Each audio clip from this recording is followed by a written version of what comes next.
Welcome to Game and Grains, the whiskey gaming channel. I'm your player one, Richard. If you watched last week's video, then you saw we took a look at Garrison Brothers Sonora. This week, we're going to take a look at another highly sought after whiskey from the folks over at Garrison Brothers. And that is none other than the 2025 release of Cowboy. So grab your controllers, pour yourself a dram, and let's get into it. If you're familiar with Garrison Brothers, then you know that owner Dan Garrison and master distiller Donis Todd like to hand select some of their favorite barrels to set aside for future releases. And that's what we have here today, the 2025 release of Garrison Brothers. Now, of course, before we can get into this, we need to unpack this bottle, and there's quite a bit going on. First and foremost, it has a mash bill, I believe, that is similar to their small batch, which is 74% corn, 15% wheat, and 11% malted barley. Now, like I said, these were hand selected by the owner and by the master distiller and stored in a special bourbon barn for at least 6 years. It has an extremely high proof point, probably due to the storage and the Texas heat. It is a proof point of 146.4, and as of this video, I'm pretty sure it is sold out both online at the distillery.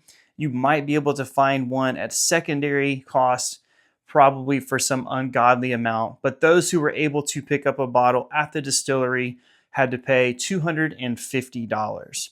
Now, you've probably already noticed that I have a pour here in an empty Glen. There is a very good reason for that we will get into in just a moment. Now, as I mentioned before, this is a very limited release. The first 1,000 out of the 10,000 that were available were sold to those who woke up early, drove to the distillery, and were able to pick up and secure a bottle. So with that being said, you ask, how do I have a sample? Well, of course, from my good buddy, the Whiskey Shaman. So thank you, Whiskey Shaman, for your generous sharing with me of the Garrison Brothers Cowboy. Now, you'll also notice that there is some of it that is missing, more so than what is in the Glen. That is because as soon as I was hand-delivered this bottle, I immediately gave myself a pour and fell in love with it. So let's go ahead and get into it. First thing that I want to do is nose this glass. Now, you might say, why do you want to nose an empty glass? Well, prior to the video starting, I went ahead and gave just the smallest amount of a pour, just so that way I know, do I need to let this air out? And was I able to get some tasting notes that are similar to what other people are getting? So on the nose in this glass, the first thing that I get is going to just be a rich sweetness. I would imagine something similar to like a molasses, a maple syrup, just a really deep, rich sweetness on the nose. And this is actually one of my favorite things to do after I finish a pour, is to nose the glass, because oftentimes I'm able to pick up some notes that I wouldn't otherwise be able to pick up while I'm drinking. So very mild. I did notice when I first poured this prior to recording the video, I did need to let it open up. With it being 146 proof, it definitely needed some time to kind of air out and acclimate. So we're going to go ahead and put this off to the side, and we'll nose what's really in the glass. Now, this has a really dark amber color to it, almost a chocolatey color.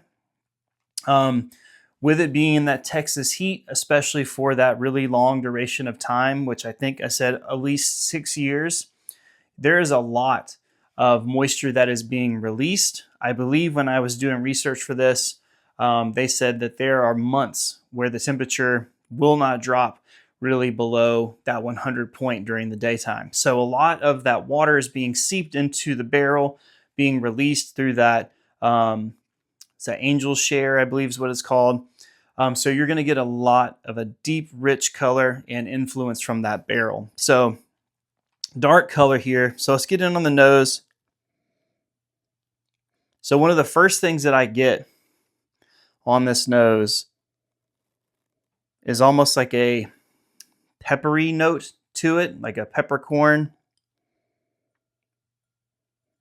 which is very different from the nose after the Glen is empty. The website suggested that the nosing notes would be, what did I see? Gun smoke and burnt wood. I don't know that I get those notes necessarily, but there is definitely a burnt note. I wouldn't say burnt wood, but something. And then there's an underlying sweetness that is there as well.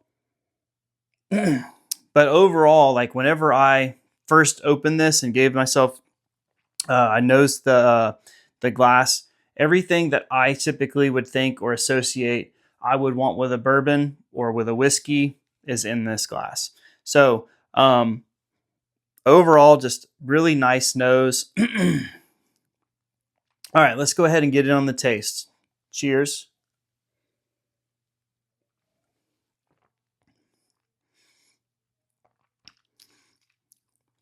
So the first thing that I'm met with is that proof. It does burn a little bit. You then get that pepper note to it.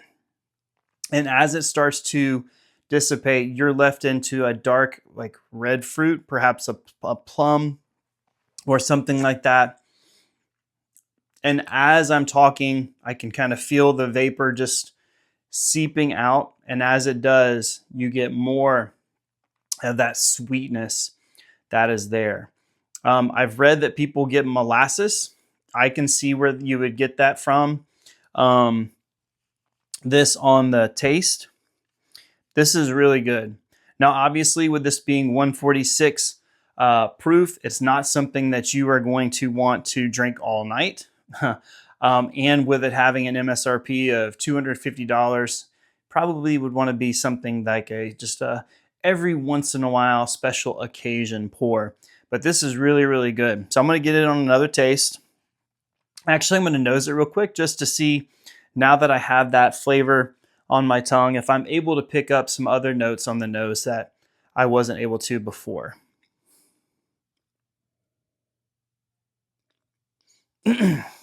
So a lot more of that pepper, that dark, pungent note that I was describing before has started to kind of go away. I am able to get some of that burnt wood. When I think of burnt wood, I think of just whatever I can get from Lowe's or the gas station when I go camping. And that burnt wood would not be the same note that I would get from here. So that charred oak, that I think that's probably what is being referenced here. And so I can definitely pick up that on the nose. Again, with that underlying sweetness. So not much variation now that I've had a sip. I am able to start picking up a little bit more of that burnt wood that's described there. So again, on the taste.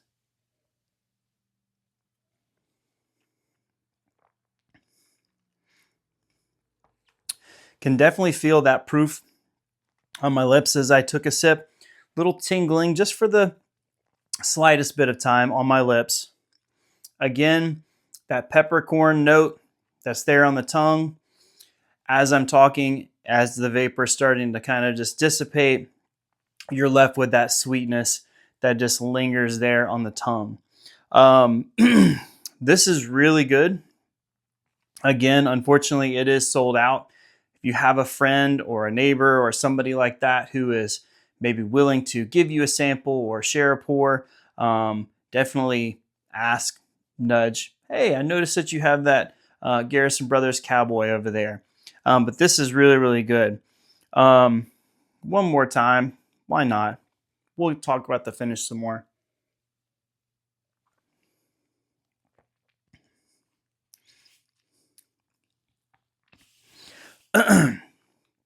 So again, you're led with that spice note that's there. I'm really just loving going through this experience of the spice that's there, waiting for the vapor to dissipate, and then just being left with that sweetness that just hovers and hangs out on your tongue. It's very thick, almost like a syrup-like texture or consistency when you drink it. But man, is that good. So now if I had to compare this to the Sonora, I think these are both great for different reasons. I really like the nice mild sweetness that you would get from the Sonora flavor or from the whiskey. But I don't consider myself to be a proof hound, but in some ways I do find that I tend to chase proof. And this really hits all the, checks all the boxes for me in that what I would consider to be a great higher proof whiskey. So, all right, guys, I appreciate you sticking until the end. If you haven't already, please make sure that you subscribe to this channel. I would love to hit that 100 mark. We probably didn't hit it as having shot this video, excuse me. So I think as of shooting this video, I'm at 71 subscribers, just 29 short of hitting that 100 mark. I would like to do a live, do maybe some giveaways or something like that once I hit that 100 subscriber mark. So encourage friends, family, whiskey enthusiasts to give me a subscribe as well as you. Hit that like button if you enjoyed this video, and then down in the comments below, have you had any of Garrison Brothers lineup? I know that they have other great ones such as the Honeydew, which is one of their standard offerings. I believe there's one called Ladybird that I was reading about, a cognac finished whiskey of theirs. That sounds really good that I'd love to try. But do you have a favorite Garrison Brothers whiskey out of their lineup? If you do, leave it down in the comments below. All right, guys. Again, I appreciate you staying until the end. Thank you for watching. I'm your favorite player one, Richard. Have a good one.